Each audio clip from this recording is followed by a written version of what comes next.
চলুন আমার একটা ভিডিও এখন ভাই দেখে নিই, তারপর আলোচনা করা যাবে। আমাকে স্পেসিফিক ভাবে বলেন এই জিনিসগুলো। আমি জুলাই ফাউন্ডেশন বলে আমি এখন এগুলা যদি না করে আমি আপনাদের সামনে আসার কোনো আমাকে দরকার নাই।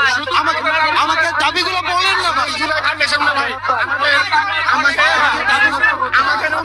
চিকিৎসা ভাই, আমাকে দাবিগুলো বলেন ভাই। আমি বলি ভাই আমার কথা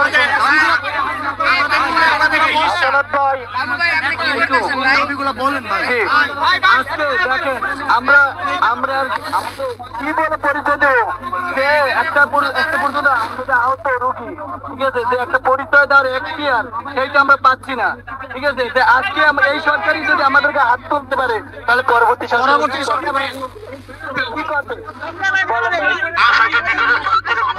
নিতরে ভাই। আচ্ছা আমি কি বলছি আপনাকে যে আপনি উঠে চলে আসেন? আমি কি বলছি যে আপনি আন্দোলন প্রত্যাহার করেন ভাই? কারণ আমার তো অথরিটি নাই আপনাকে বলার। আমি কি আপনাকে দিতে পারবো? তাহলে যারা দিতে পারবে তারা হচ্ছে এই কথা বলবে। আমি যদি আপনাকে বলি যে আপনি চলে আসেন, আপনি কেন চলে আসবেন? আমি তো বলি নাই ভাই, আপনি বললে আমরা চলে যাবো, কারণ আপনি আমাদের পরিবারের একটা সদস্য ভাই। আপনি তখনই যাবেন যখন আপনাকে দেওয়ার সক্ষমতা আমার থাকবে। আমি উপদেষ্টা, আমি তো ভাই। তাহলে আপনি যে মাঠের, আমিও সেই মাঠের, তাইলে কি? তাহলে আপনার যে দাবিটা ভাই তাইলে, হ্যাঁ সেটাই। তাইলে ভাই আমি তো এই কারণে এখানে আসছি। আমি যদি অনেক বড় মানুষ হইতাম, উপদেষ্টা হইতাম, এই সেই, আমার 3 মাস পরে আমার ভাই এখন রাস্তায় আছে, এটাই আমার জন্য সবচেয়ে লজ্জার। এখন আমি তো এই আপনাকে বলি না ভাই আপনি চলে আসেন, বলছি আসতে বাধ্য হবে, তারা ঠিক আমাদের কাছে আসতে বাধ্য হবে। আমরা তাহলে আমরা সামনের দিকে আগে আমাদের হাই রোড বন্ধ করে দেবো এবং ওইটাও বন্ধ থাকবে, ওটাও বন্ধ থাকবে। যিনি আহত হয়েছিল তার কথা আমি একটু নিতে চাচ্ছিলাম, উনি একটু কথা বলবেন, উনি কিছু বলতে চান, ওনার কিছু বলার আছে আসলে। আপনি যদি কাইন্ডলি একটু সেটি ইয়ে করতেন। জি, আপনার জায়গা থেকে। জি, আপনি। আমি হলাম প্রাইভেট ইউনিভার্সিটির সবচেয়ে গুরুতর আহত। আমার পেটে স্নাইপার এদিকে ঢুকে এদিক দিয়ে বের হয়, আর এদিকে আরেকটা গুলি ঢুকে যায়। পায়ে আমার আরো দুইটা গুলি লাগে। আমার মামলাতে রিমান্ড ঘোষণা করা হয়। তো ওইখান থেকে ও একটা ভাড়া ফোনে ব্যবহার করে আমাকে সেকেন্ড হামলা করে। আমাকে যে হামলা করে লাশ হত্যাকারী, আমি আবার 46 জন যে লাশ হত্যা করা হয়, এএফএম সাইদ আসলে থানার যারা লাশ ঘটনার সাথে সরাসরি জড়িত, এএফএম সাইদ, আপনি বলেন।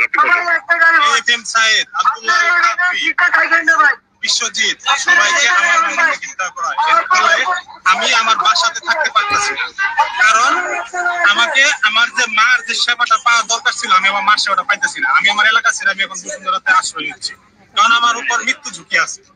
অলরেডি 3বার হামলা করছে। সেই হামলাগুলো কবে হয়েছে? একটা হামলা করা হলো 15 সেপ্টেম্বর। তো ওই হামলাতে আমার পেটের যে আমাকে এইভাবে পেটে, এই পেটটা আমাকে ঘুষানো হয়, এই পেটে এটা ছিঁড়ে ফেলা হয়। এইখান থেকে আমার আইলিস্টেম, আমি একটু ছবিটা দেখাচ্ছি, আমার আইলিস্টেমে কোলাপস করে। এর ফলে 2 হাত এইভাবে ধরে তারপরে এর ফলে আমার এই যে আইলিস্টেমিটা, এই আইলিস্টেমিটা আমার কোলাপস করে। আপনারা দেখলেন হাসনাত আব্দুল্লাহ কি বলল এবং আন্দোলনকারীরা কি বলল।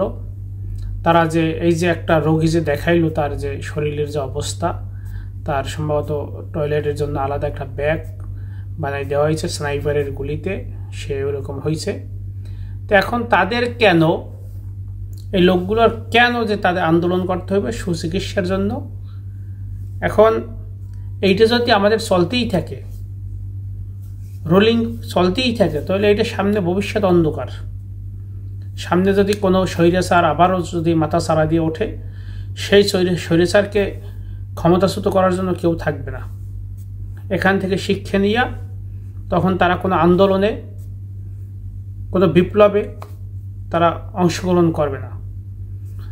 তারা যদি এইরকম যদি অবজ্ঞার শিকার হয়, অবজ্ঞার শিকার যদি হয়, দেখুন লোকগুলো তারা অসুস্থ হইয়া আছে, চিকিৎসা হচ্ছে না বরাবর। একজনে বললো যে আমার একটা বাসার টিভি পেয়েছে, বাচ্চার জন্য দুধ আনা লাগতে আছে। কেন? এই উপদেষ্টাদের ক্ষমতায় বসানো হয়েছে এই জন্য। এখান থেকে আমাদের বেরোয় আসতে হবে। যদি তাদের পরামর্শ দরকার হয় আমরাও দিতে পারি, আমিও দিতে পারি পরামর্শ।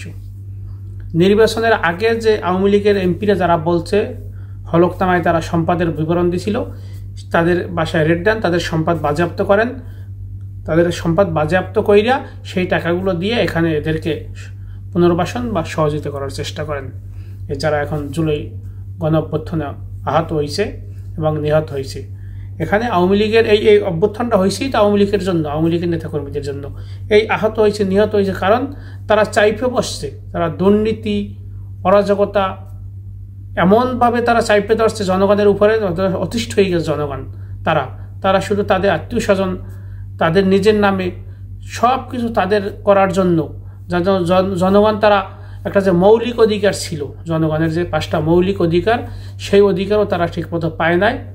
কোনো যদি দাবি দেওয়া কোনো একটা জিনিসের কথা বলতো, তখনই বলতো এরা ষড়যন্ত্র হচ্ছে। তা আমরা বলবো, সংক্ষেপে কথাটা বলি, ওইসব আওয়ামী লীগের ওই যে এখন কিছু কিছু লোক পাগল হয়ে গেছে ক্ষমতার জন্য, এইসব লোকের চিন্তা করে না কেউ, এইসব লোকের চিন্তা করার কেউ নাই। আজকের ওই যারা ক্ষমতার জন্য পাগল হয়ে গেছে, কালকে তারও এই অবস্থা হইতে